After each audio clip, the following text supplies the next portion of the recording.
बयान सामने आ गया। कहा कि मैंने पाक भारत जंगबंदी कराई, हमने तिजारत का इस्तेमाल करके पाक भारत के बेहतरीन लीडर से बात की, उन्होंने भी अकल से फैसला किया। हम जल्द इसराइल और ईरान के दरमियान अमन कायम करेंगे। अमेरिका ईरान पर हमले से कोई ताल्लुक नहीं। ईरान ने अमेरिका पर हमला किया तो भरपूर फौजी ताकत से जवाब देंगे।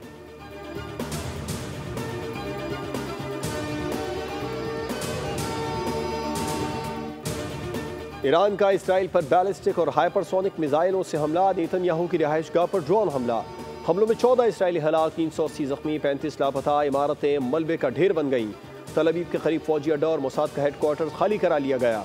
ईरान ने हीफा की मौशी मराकज़ को भी निशाना बनाया। रिफाइनरी में आग लग गई, पावर स्टेशन को भी निशाना बनाया। बैतियाम के इलाके में भी तबाही।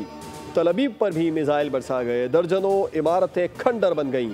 सैकड़ों इसराइली बेघर। इसराइल पर हाइबर ड्रोन मिसाइल भी दागे गए। ईरानी टीवी का दावा, इसराइल बाज ना आए तो हमले मजीद बढ़ाएंगे।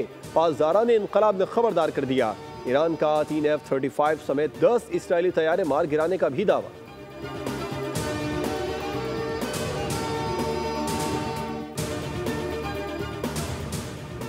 और आलमी रहनुमा ईरान इसराइल कशीदगी कम कराने के लिए मुतहर्रिक।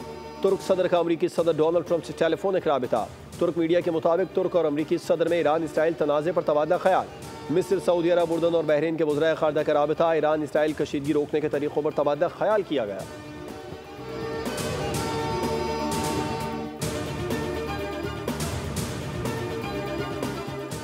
हेडलाइंस आपने जानी। इन खबरों की तफसील के लिए विजिट कीजिए हमारी वेबसाइट bolnews.com। अब आप देख सकेंगे प्रोग्राम बोलो जनाब। देखते रहिए बोल न्यूज़। सब्सक्राइब करें और बेल दबाएं ताकि कोई खबर रह न जाए।